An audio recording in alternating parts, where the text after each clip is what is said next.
देखिए, आज का जो लेसन है वो राजा, किसान और नगर आपके प्रथम भाग से है, प्रारंभिक राज्य और अर्थव्यवस्थाएं। और इसमें हम आज पढ़ेंगे 6ठी शताब्दी ईसा पूर्व से 600 ईस्वी तक का इतिहास। ये पहला चैप्टर है, इसके 3 से 4 भाग आएंगे। हमने मोहनजोदड़ो सिंधु घाटी सभ्यता का जो काल पढ़ा, उसके बाद 600 ईसा पूर्व से 600 ईस्वी तक का, 600 ईसा पूर्व भारत का ऐतिहासिक काल माना जाता है। प्रारंभ यहीं से माना जाता है, द्वितीय नगरीकरण से। वहाँ से लेकर 6ठी शताब्दी ईस्वी तक के काल के अंदर क्या प्रमुख घटनाएं हुई, किन किन राजवंशों ने भारत में शासन किया, क्या व्यवस्थाएं रही, क्या किसानों की स्थिति रही, इन तमाम चीज़ों के बारे में, मौर्य साम्राज्य के बारे में, गुप्त साम्राज्य के बारे में हम इस अध्याय में पढ़ने जा रहे हैं। तो ये जो सारी चीज़ें हैं वो आपके पहला भाग है, जो इसका राजा, किसान और नगर उससे संबंधित है। इसके बारे में हम अभी पढ़ेंगे। तो कुछ चीज़ें जो पहले भाग में हमने पढ़ी थी कि सिंधु घाटी सभ्यता का जो पतन हुआ, उस पतन के बाद का जो काल है, मौर्य काल तक का काल, उसके बीच की कुछ घटनाएं हैं, वो भी हमें देख लेनी है।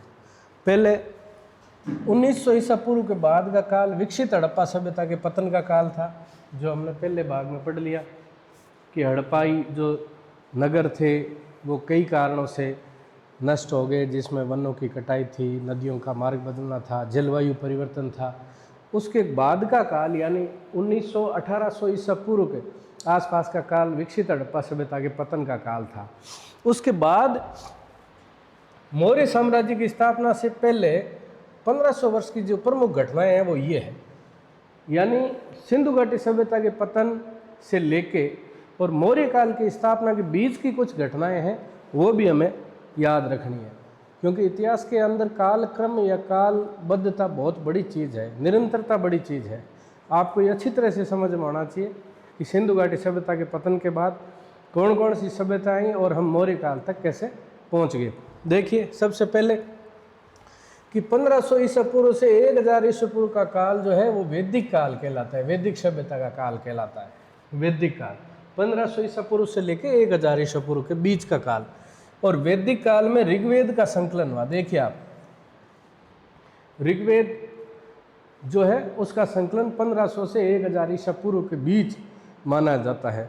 ऋग्वेद जिसमें 10,580 से अधिक ऋचाएँ हैं, और उसी के अंदर जो है वो पुरुष सूक्त के अंदर जो 10वें मंडल के अंदर 4 वर्णों का उल्लेख है, वही ऋग्वेद का संकलन इस काल में हुआ।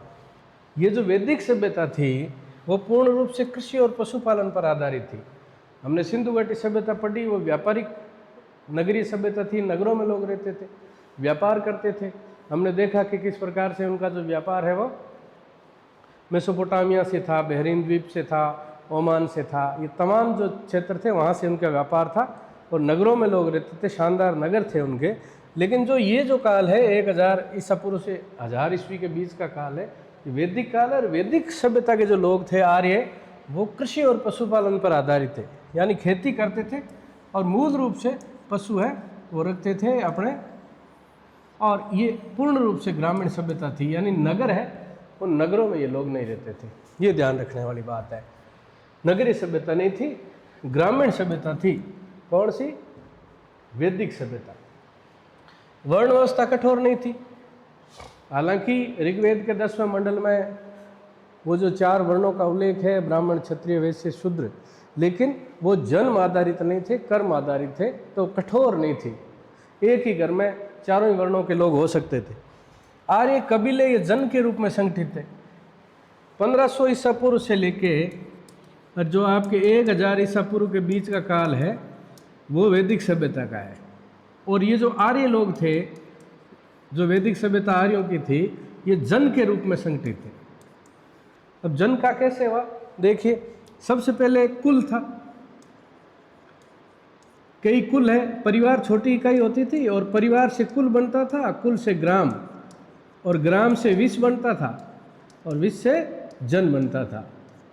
इस प्रकार से ये लोग जन है वो इनकी बड़ी इकाई हुआ करती थी, और जन के रूप में ये लोग है संगठित थे। कई परिवार मिलकर कुल बना, कई कुलों से ग्राम, कई गांवों से विश्व, और फिर जन था। जन के रूप में ये लोग संगठित हुआ करते थे।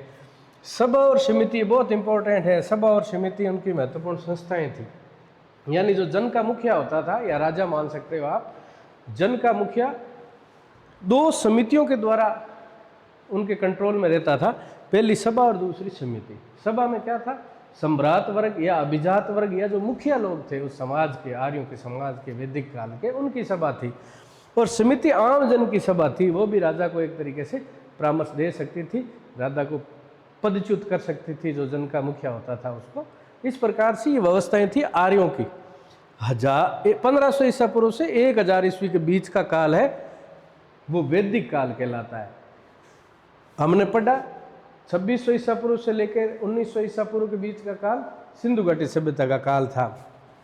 ये लोग कृषि प्रधान थे, पशुपालन करते थे, गांवों में रहते थे। ऋग्वेद का संकलन जो है, ऋग्वेद उसका संकलन इस काल में हुआ था। वेद है, ऐसा माना जाता है कि जो वेद है वो हमारे जो ऋषि मुनि थे, मंत्र दृष्टा ऋषि मुनियों के द्वारा जो अनुभूत आध्यात्मिक ज्ञान है वो वेदों में संकलित है। और ये जो ऋग्वेद है इसकी रचना है वो वैदिक काल की है। वर्ण व्यवस्था कठोर नहीं थी, बड़ा ही शानदार अपने व्यवस्था थी वैदिक आर्यों की। और कबीला या जन, कबीले के रूप में या जन के रूप में, जन का इस प्रकार से विकास हुआ। और सभा समिति, सभा मुखिया लोगों की थी, सम्राट अभिजात वर्ग के लोगों की एक समिति थी जो राजा को परामर्श देती थी, और समिति में सभी लोग शामिल हुआ करते थे। अब 1000 ईसा पूर्व से 600 ईसा पूर्व के बीच का काल है, वो उत्तर वैदिक काल कहलाता है। ये वैदिक काल था, ये उत्तर वैदिक काल है। इसमें क्या हुआ, तीन जो बाकी जो आपके जो वेद है, चाहे वो यजुर्वेद है, चाहे वो साम वेद है, चाहे वो अथर्ववेद है, ये तीनों वेदों की रचना इस काल की मानी जाती है। इसके अलावा देखिए ब्राह्मण ग्रंथ, ब्राह्मण ग्रंथ है। वेदों की जो क्लिष्ट भाषा थी उसको गद्य में सरल और गद्य रूप में जो संकलन किया गया वो ब्राह्मण ग्रंथों में किया गया। और उसके बाद है उपनिषद साहित्य।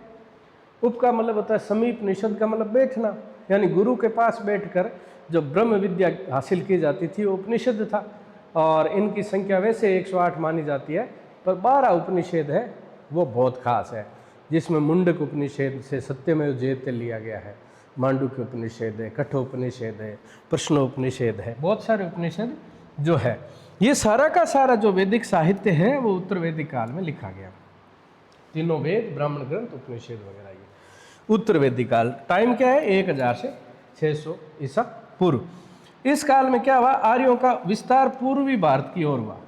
पहले आर्य पंजाब और इस क्षेत्र में थे, धीरे धीरे पूर्व की ओर वो चले। पूर्व में भी आगे बताएंगे अपन कहाँ तक चले वो। इस काल में धार्मिक कर्मकांड और सामाजिक असमानता बढ़ी। अब जो है वो जो अपन ने पढ़ा था कि वर्ण है वो कर्म आधारित नहीं जन्म आधारित हो गई। यानी ब्राह्मण के घर ब्राह्मण जन्मेगा और क्षत्रिय के घर क्षत्रिय जन्मेगा, वो समस्याएं आई। इसके अलावा यज्ञ वगैरह बड़े खर्चीले हो गए, बड़े कर्मकांडी कार्य शुरू हो गए। तो ये उत्तर वैदिक काल में हुआ। सिंधु घाटी सभ्यता के बाद 1500 से 1000 ईस्वी का बीच का वैदिक हो गया, और 1000 से 600 ईसा पूर्व के बीच का काल जो है उत्तर वैदिक हो गया। इसके अंदर ये ग्रंथ लिखे गए और आर्यों का प्रसार पूर्व भारत की ओर हुआ, और सामाजिक असमानता और धार्मिक कर्मकांड बढ़े। इसी समय दक्षिण भारत में चरवा बस्तियां आई और महापाषाणिक ढांचे के अवशेष भी हमें मिलते हैं। ये आपकी बुक में लिखा हुआ है, इस काल के अंदर मिले। तो हमें ये देखना है 600 ईसा पूर्व से पहले ये घटनाएं हो गई थी। अब ये आर्यों का प्रसार आप देख लो। ये जो क्षेत्र है वो प्रारंभिक वैदिक सभ्यता का है। ये आप देख रहे हो तक्षशिला, कंबोज, गांधार, ये जो आपकी रावी नदी का, ये झेलम वगैरह, ये जो पूरा एरिया है ये वैदिक सभ्यता थी। धीरे धीरे आर्यों का प्रसार पूर्वी भारत की ओर हुआ, उत्तर वैदिक काल में जाके। उत्तर वैदिक काल तक ये लोग यहाँ आ गए। ऐसा माना जाता है कि एक नदी है गंगा के सहायक गंडक, जिसको सदा नीरा नदी भी कहते हैं। गंडक एक दूसरे वाला नहीं, सदा नीरा नदी, गंडक नदी। इस गंडक के उस पार शायद आर्यों का प्रसार नहीं हुआ था। और ऐसा भी माना जाता है कि आर्यों का एक देवता था विदेह माधव, उसने सब नदियों को जला के दग्ध कर दिया था, लेकिन वो सदा नीरा या गंडक को नहीं जला सका।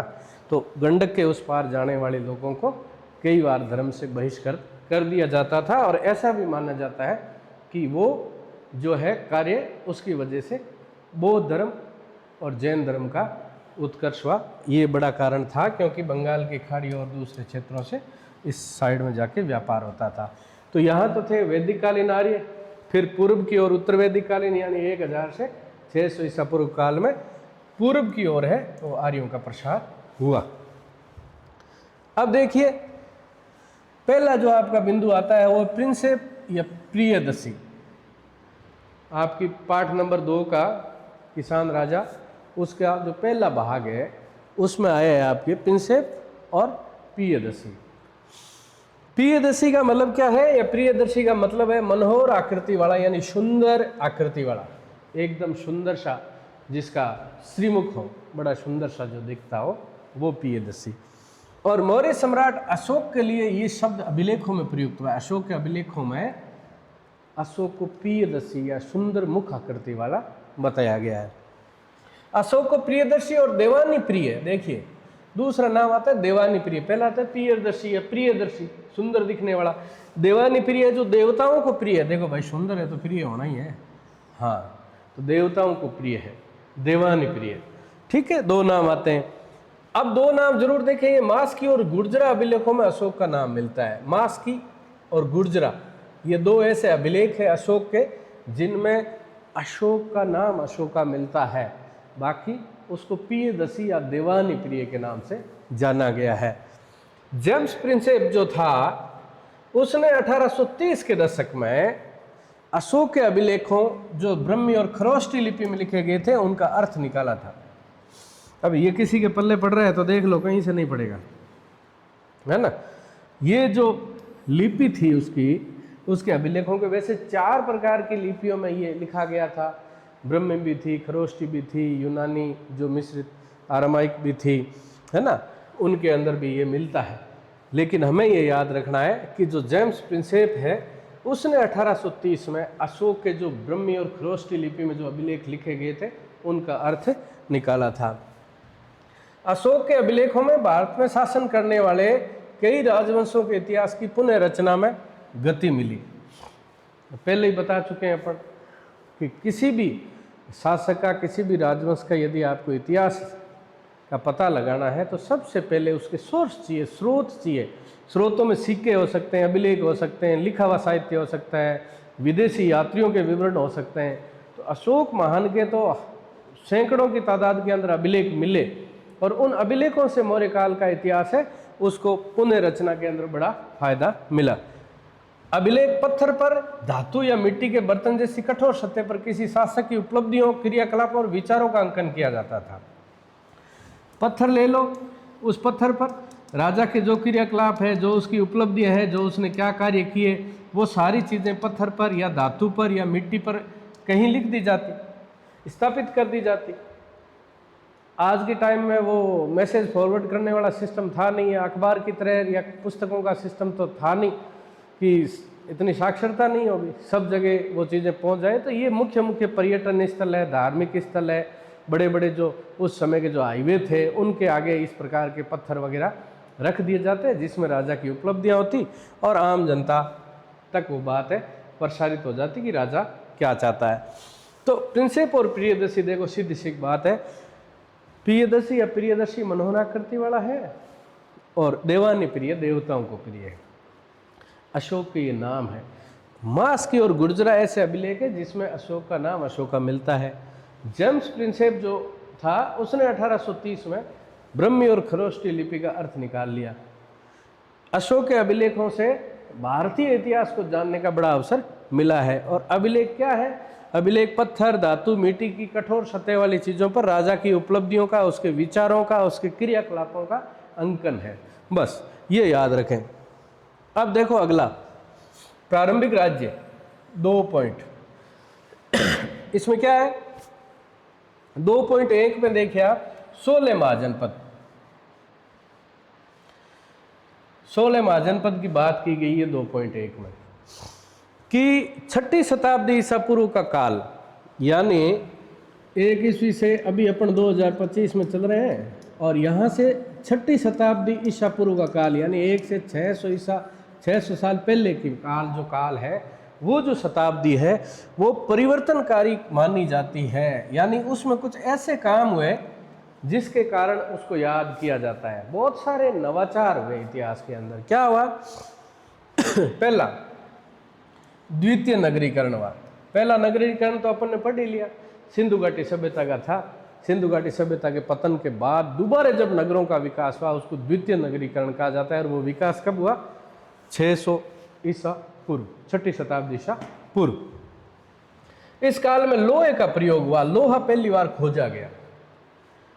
हालांकि इसके बारे में कहा जाता है कि जो एशिया माइनर में रहने वाले जो हित्ती जाति के जो लोग थे, शायद उन्होंने 1100 ईसा पूर्व लोहे की खोज की थी, लेकिन भारत के अंदर 6ठी शताब्दी ईसा पूर्व लोहे की खोज हुई।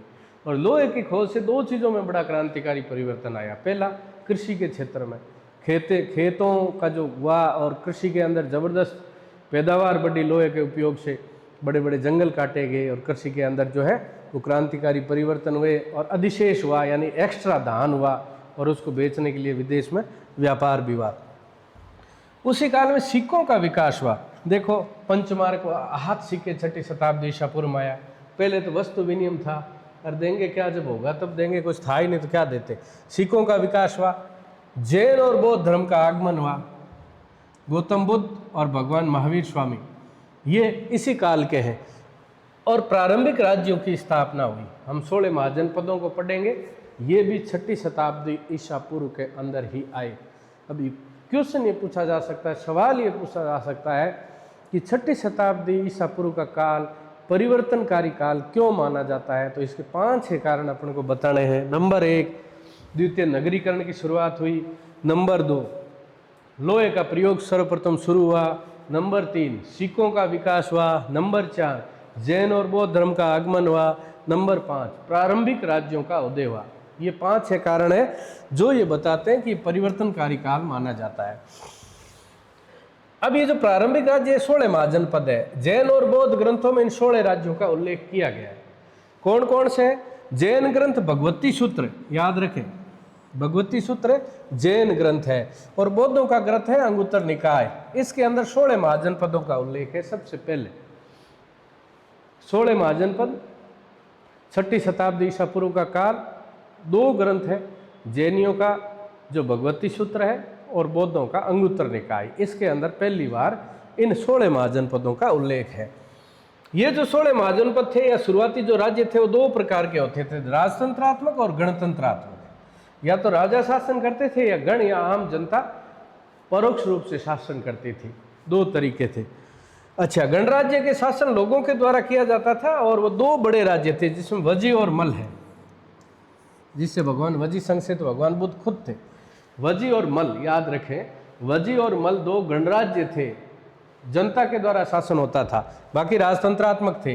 गौतम बुद्ध और भगवान महावीर स्वामी गणराज्यों से ही संबंधित थे। दोनों का संबंध गणराज्यों से था, वजी और मल, याद रखें।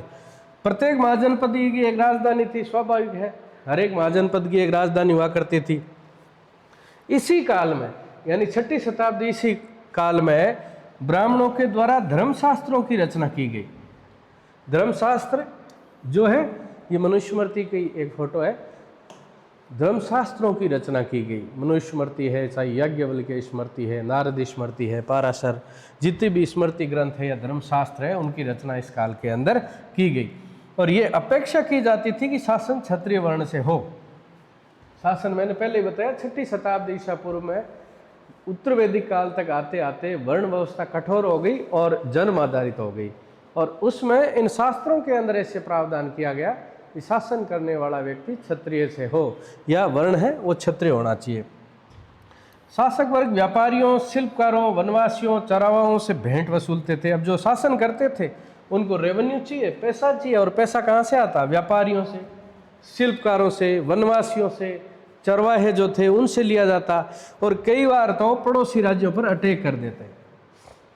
पैसे लेने के लिए आस पड़ोस के जो स्टेट थे या राज्य थे उनके प्रतिद्वंदी, उन पर अटैक करके लूट खसोट भी कर ली जाती थी, वो भी जायज़ मानी जाती थी।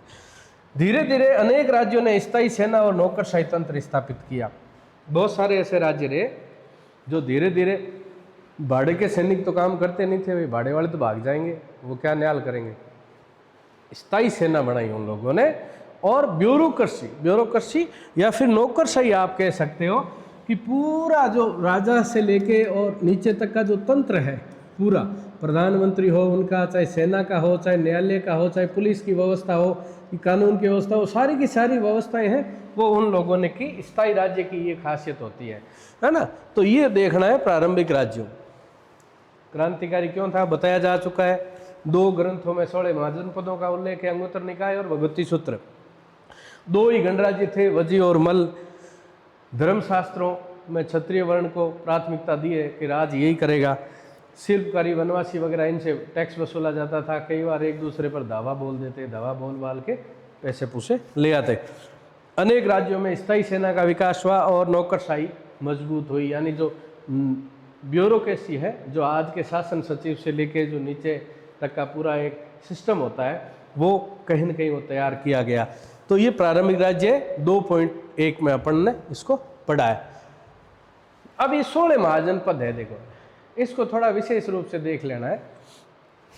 16 महाजनपदों में पहला तो ये देखना है, ये अश्मक, ये गोदावरी नदी के किनारे था। दक्षिण भारत का एकमात्र जो है वो जनपद था, महाजनपद गोदावरी नदी के किनारे। बाकी उत्तर भारत में थे सारे, ये दक्षिण में एक ही था। अब इसके अंदर भी आपको मगध देखना है, यही वो था। और उसकी राजधानी राजगृह और बाद में पाटलिपुत्र, ये वो क्षेत्र था जिसने 6ठी शताब्दी ईसा पूर्व में सर्वाधिक विकास किया। और धीरे धीरे उसने अंग से लेके और तमाम जो राज्य हैं उनको जीत के अपने मिला लिया समय के साथ। तो क्यों मिलाया, कैसे मिलाया, वो आगे अपन चैप्टर में पढ़ेंगे। ये 16 महाजनपद है। अंग हो गया, मगध हो गया, काशी हो गया, वत्स हो गया, है ना, मत्स्य हो गया, सूरसेन हो गया, ये नाम है इनके। अंग है वो वर्तमान बिहार जो है उसके मुंगेर और भागलपुर जिलों में फैला हुआ है। मगध जो है आपके पटना के आसपास का क्षेत्र है, पाटलिपुत्र राजधानी थी। काशी वरुणा और अस्सी नदियों के बीच का क्षेत्र था। कौशल श्रीवस्ती जो अयोध्या और जो फैजाबाद का जगह है वो श्रीवस्ती इसकी राजधानी हुआ करती थी। वजी गंगा के उत्तर में नेपाल की पहाड़ियों में फैला हुआ ये क्षेत्र था। ये तमाम जो आपके जो जनपद है उसमें कंबोज और गांधार, ये पाकिस्तान, और गांधार ये पूर्व अफगानिस्तान कश्मीर घाटी के अंदर था। और अश्मक वो दक्षिण भारत में था। ये 16 महाजनपद थे और इनकी प्रत्येक की राजधानी थी। और ये राजधानी मोटे रूप से एक शहर था या नगर था, और यही द्वितीय नगरीकरण की शुरुआत मानी जाती है। आगे देखिए 2.2 में कि 16 महाजनपदों में प्रथम मगध है वो प्रथम है 16 महाजनपदों में। अब गंगा और सोन और चंपा नदियों के मध्य का आधुनिक पटना के आसपास का क्षेत्र है। ये आधुनिक पटना के आसपास का क्षेत्र जो गंगा और इधर सोन और चंपा इनके बीच का क्षेत्र मगध, गंगा, सोन और चंपा। 4ठी शताब्दी ईसा पूर्व से 6ठी से 4ठी के बीच में यह सर्वाधिक शक्तिशाली महाजनपद बन गया था। 200 सालों में इसने जो प्रगति की कि उसने सबको अपने मिला लिया, सबको डकार लिया एक तरीके से। 6ठी से 4ठी शताब्दी के बीच का ये सबसे मजबूत बन गया, सबसे ताकतवर बन गया। और ताकतवर बनने के कारण या उसके उत्कर्ष के कुछ कारण ये पेपर में पूछा जाता है बार बार कि मगध के उत्कर्ष के क्या कारण थे, बार बार आता है। तो 5-6 ऐसे कारण थे जिसके कारण ये जो है उसने अपनी प्रगति की। नंबर 1, उपजाऊ क्षेत्र, कहने की जरूरत नहीं है। इन 3 नदियों के बीच का क्षेत्र है भाई, जलोढ़ मिट्टी वाला है, जोरदार पैदावार होती है। जो पैदावार होती है तो अधिशेष बचता है, अधिशेष से पैसे आएंगे, पैसे आएंगे तो संपन्नता आएगी, संपन्नता में मजबूती आएगी, है ना। भिखमंगे होंगे तो आएगी क्या, कुछ नहीं आना। तो ये गंगा, सोन और चंपा नदियों के बीच का क्षेत्र उपजाऊ। नंबर 2, लोहे की खदानें। ये लो, अभी अपन ने बात की 6ठी शताब्दी ईसा पूर्व लोहे की आया लोहा, और लोहे का जो है वो क्षेत्र यही था। तो लोहे की खदानें इसमें थी। तो जी भर के उन्होंने हथियार बनाए दूसरों को निपटाने के लिए, और जी भर के उन्होंने कृषि के औजार बनाए। खेती में खेती वाली दोनों थी, है ना, और चुपड़ी मिली वो भी 2-2 साथ में मिली। तो लोहे की खदानें थी। हाथियों की उपलब्धता। अब देखो जो भारतीय जो सेना थी उस समय, उस सेना के अंदर है जो अरावल दस्ता जो था, यानी जो आगे रहता था युद्ध के अंदर, उसमें हाथियों की प्रधानता थी। देखिए ये हालांकि हाथी नहीं है तो कुछ और ही बन गया, लेकिन हाथियों की प्रधानता थी। हाथी पर बैठ के सेना का नेतृत्व किया जाता और हाथी जब अग्रिम पंक्ति में होते थे तो आराम से उसको जीता जाता था, शत्रु सेना पराजित हो जाती थी। मगध के जंगलों में हाथी बड़ी मात्रा में थे।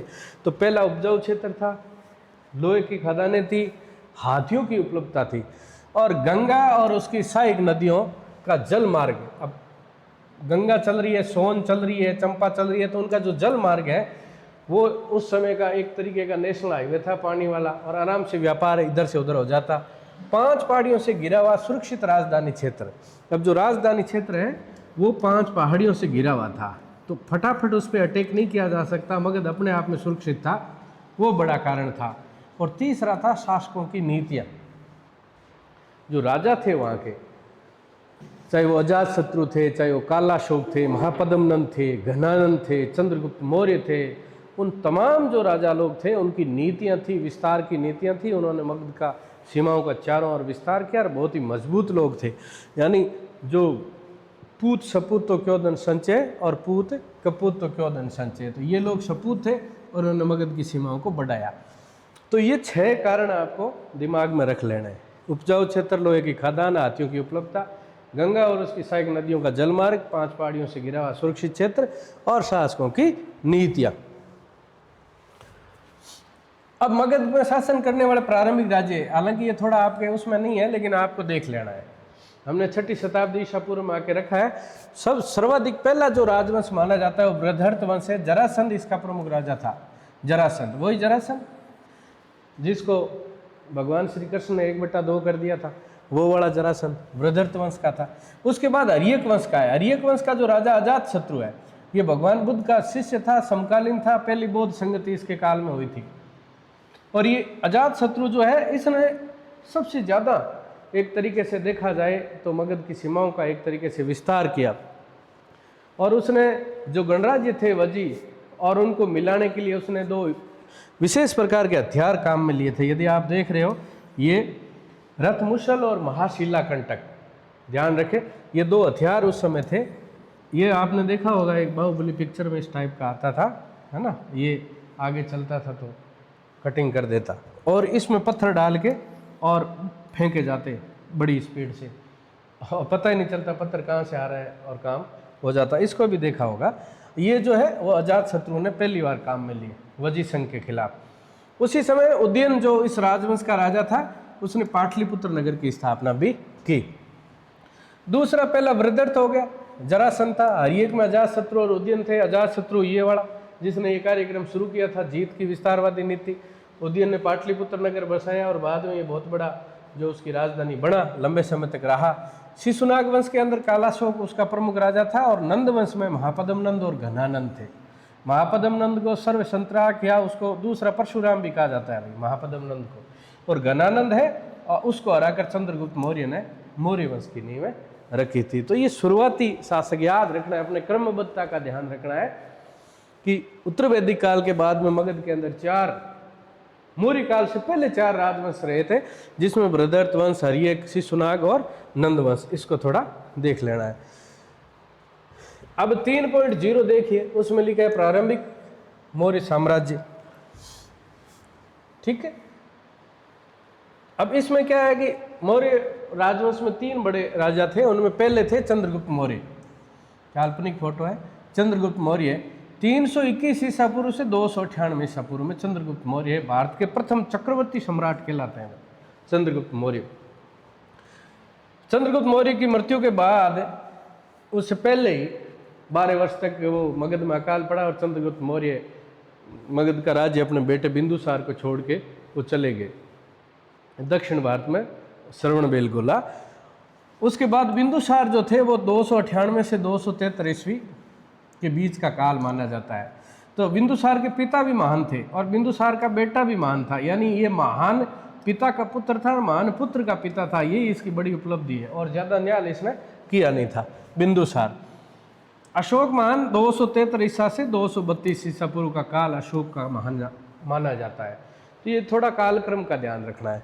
चंद्रगुप्त मौर्य, बिंदुसार और अशोक महान।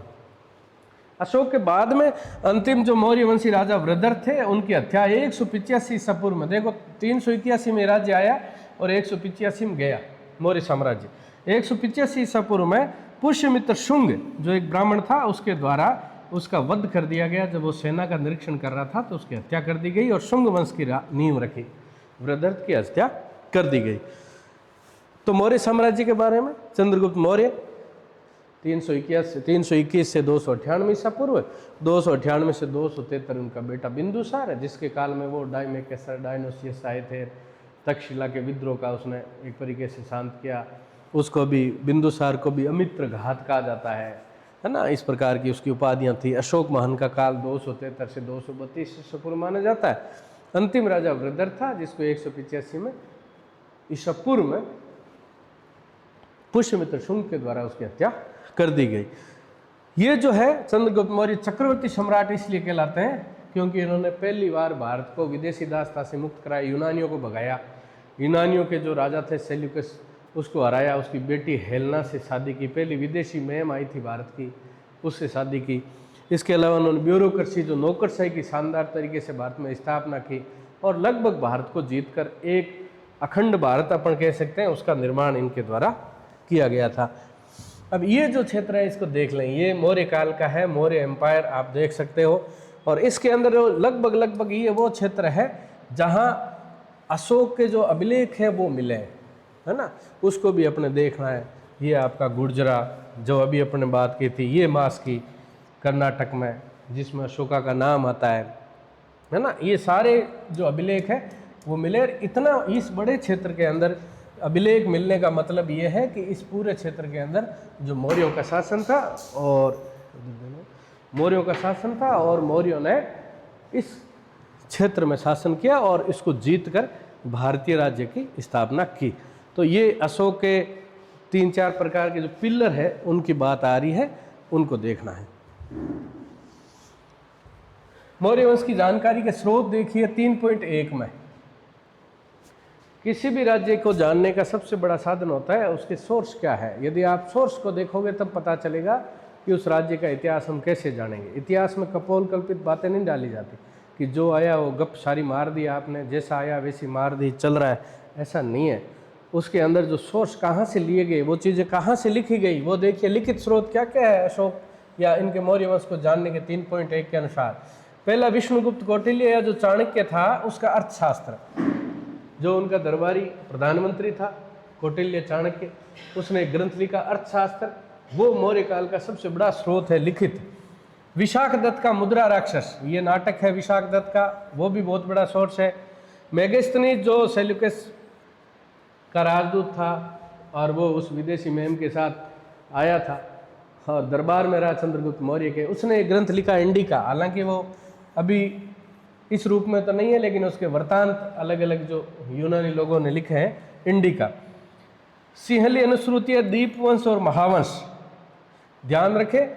लिखित स्रोत 4 याद रख लोगे तो काम चल जाएगा। विष्णुगुप्त का अर्थशास्त्र, विशाखदत्त का मुद्रा राक्षस, मेगस्थनीज की इंडिका और दीपवंश महावंश जैसी सिंहली अनुश्रुतियाँ। और इसके अलावा अभिलेख अभी हमने पढ़े थे, मास की गुर्जरा के बहुत सारे जो अभिलेख है वो, और आहत और पंचमार्क सिक्के जो मौर्य काल में शुरू हुए थे। आहत का मतलब होता है दबाना, और 5 प्रकार के मार्क या चिन्ह लगा के वो सिक्के जारी किए गए थे। ये मौर्य काल को जानने के बहुत बड़े स्रोत है। अब देखिए आप, अब मौर्यों के जो 3.2 में देखिए साम्राज्य का प्रशासन कैसा था। इतना बड़ा विस्तृत साम्राज्य था। देखिए दक्षिण के अंदर चोल चेर पांड्यों को छोड़ दे तो ये ऊपर में पूरा ये जो क्षेत्र है वो तो इसने चंद्रगुप्त मौर्य ने दहेज में ले लिया था, है ना। काबुल, कंधार, बलूचिस्तान और हेरात का पूरा अफगानिस्तान पाकिस्तान का क्षेत्र तो सेल्यूकस निकटर को जो पीटा तो उसने दहेज में दे दिया अपनी बेटी के। तो ये चारों काबुल, कंधार वगैरह ये जो दिख रहा है ना हेरात, ये क्षेत्र तो उसको दहेज में मिल गया था यूनानियों से। और बाकी का जो क्षेत्र है वो मगध के अंतर्गत आ गया। ये पूरा का पूरा जो भारत है आज का, अफगानिस्तान का लगभग भाग हो गया, हिंदुकुश पर्वत तक पहुंच गई थी सीमाएं, पाकिस्तान आ गया, पूरा भारत आ गया लगभग, पूर्वोत्तर को छोड़ दे तो इस क्षेत्र को उन्होंने केंद्रीकरण, इनकी सबसे बड़ी दिक्कत थी। पूरे को 5 भागों में बांटा था। मौर्य साम्राज्य के 5 प्रमुख राजनीतिक केंद्र थे, ये याद रखने वाला है, 5 केंद्र, जिसमें उत्तरापथ, दक्षिणापथ, मध्यपथ, कलिंग और अवंती है। देखने वाली बात है। राजधानी तो इनकी पाटलिपुत्र थी, ये पाटलिपुत्र मौर्यों की राजधानी थी, यहाँ मौर्य सम्राट बैठते थे। अब उत्तरापथ की राजधानी तक्षशिला, ये उत्तरापथ है और इसकी राजधानी तक्षशिला, यहाँ ये उत्तरापथ की ओर बिठाते किसको थे? गवर्नर युवराज ही बनता था उनका, है ना, किसी को और को बडेर नहीं देते थे, अपने पास ही रख लेते। उत्तरापथ की राजधानी तक्षशिला, मध्यपथ की पाटलिपुत्र हो ही गई। दक्षिणापथ है उसकी राजधानी स्वर्णगिरी थी, ये लो दक्षिण का भाग था, स्वर्णगिरी इसकी राजधानी थी। कलिंग जो था अशोक के द्वारा जीता गया था, कलिंगा का युद्ध था, बहुत भयंकर युद्ध हुआ, 261 ईसा पूर्व इसको जीता गया था, हजारों लोग मारे गए और अशोक ने युद्ध छोड़ने की नीति का, हमेशा के लिए उस युद्ध नीति का परित्याग कर दिया। तो कलिंग जो है उसकी राजधानी तोसली जो है, कलिंगा की राजधानी जो तोसली है वो कलिंग की राजधानी थी, अवंती की उज्जैनी थी, अवंती की राजधानी जो है वो उज्जैनी। तो ये 5 केंद्र थे, उत्तरापथ तक्षशिला, मध्यपथ पाटलिपुत्र, अवंती उज्जैनी, कलिंग तोसली और दक्षिणापथ की स्वर्णगिरी। 5 भागों में इसको बांटा गया था, है ना। आगे देखिए, अब आगे ये कि सभी राजनीतिक केंद्रों का उल्लेख अशोक के अभिलेखों में किया गया है, जो अभी अभी अपन ने पढ़े 5 उनका उल्लेख किया गया है। अभिलेखों का परीक्षण करने पर ज्ञात होता है कि आधुनिक पाकिस्तान के पश्चिम उत्तर सीमा से आंध्र प्रदेश, उड़ीसा, उत्तराखंड का एक जैसे संदेश लिखे गए। अशोक के जो अभिलेख है, पूरे भारतवर्ष में जो अभिलेख मिले हैं उन सब में एक जैसे संदेश लिखे गए हैं। विशाल साम्राज्य की प्रशासनिक व्यवस्था कैसी थी, समान थी या नहीं, ये सोचने वाली बात है। साम्राज्य के क्षेत्र में पर्याप्त विविधता थी, अफगानिस्तान के पहाड़ी क्षेत्र से उड़ीसा के तटवर्ती क्षेत्रों में पर्याप्त विविधता थी। ये आपकी बुक में जैसा लिखा गया है कि राज्य के पर्याप्त क्षेत्रों में विविधता थी, अफगानिस्तान के पहाड़ी क्षेत्र से लेकर उड़ीसा के अंदर विविधता थी, फर्क था। शायद प्रबल प्रशासनिक नियंत्रण और साम्राज्य की राजधानी और आसपास के केंद्रों पर रहा होगा। ऐसा माना गया है कि राजा का जो पूरा नियंत्रण है वो पाटलिपुत्र और उसके आसपास के जो क्षेत्रों में रहा था, बाकी क्षेत्रों की प्रशासनिक व्यवस्था में अंतर था। तक्षशिला और उज्जैनी व्यापारिक केंद्रों पर स्थित थे, जैसे अभी अपन ने पढ़ा। प्रमुख व्यापारिक मार्ग था तक्षशिला, उज्जैनी, अवंती, अभी अपन ने पढ़ा था वो क्षेत्र। स्वर्णगिरी कर्नाटक में सोने की खन ने तो प्रसिद्ध था। अब ये जो थे तक्षशिला और उज्जैन, ये प्रमुख व्यापारिक मार्ग पे थे, प्रमुख व्यापारिक मार्ग थे, और ये जो है वो सोने की खादान के लिए प्रसिद्ध था। ये चीजें देखने वाली है। अब प्रशासनिक व्यवस्था का चार्ट देख लीजिए थोड़ा, प्रशासनिक व्यवस्था का चार्ट। अभी अपन ने पढ़ा ना, ब्यूरोक्रेसी क्या है, नौकरशाही क्या है, किस प्रकार से मौर्यों ने इतने विस्तृत साम्राज्य पर पहली बार इतना बड़ा देश के अंदर एक साम्राज्य, या फिर अपन कह सकते हैं कि प्रशासनिक रूप से एक राज्य की स्थापना चंद्रगुप्त मौर्य और उसके उत्तराधिकारियों के द्वारा की गई। तो उन लोगों का प्रशासनिक व्यवस्था कैसी थी, देखिए थोड़ा इसको भी देख लें कि पहले तो सम्राट का आता है। ये जो राजा था या जो सम्राट था वो शासन, न्याय और सैनिक संबंधी समस्त कार्य संपादित करता था। यानी आज की कार्यपालिका, न्यायपालिका, व्यवस्थापिका जो था वो राजा ही था। वही कानून बनाने वाला था, वही पालना कराने वाला था, वही दंडित करने वाला था। सारी कुछ ताकतें उसके हाथ में थी, है ना।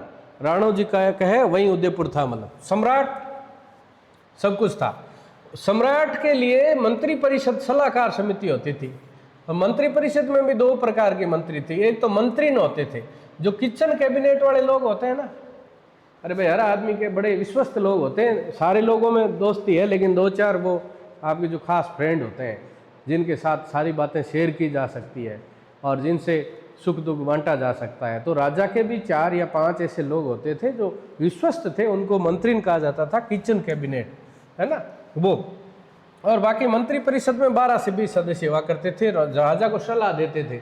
हालांकि राजा सलाह मानने के लिए बाध्य नहीं था, उसकी तो अपनी डफली अपनी राग थी, लेकिन फिर भी वो सलाह देते थे। तीर्थ और अध्यक्ष, ये आज के ब्यूरोक्रेट थे। प्रशासन की सुविधा के लिए 18 तीर्थ थे और 26 अध्यक्ष थे। जो आज के ब्यूरोक्रेट होते हैं ना अधिकारीगण, वो 18 तीर्थ और 26 अध्यक्ष थे। न्याय व्यवस्था कैसी थी, भारत में पहली बार धर्म कंटक शोधन और धर्मस्थल न्यायालय स्थापित किए गए।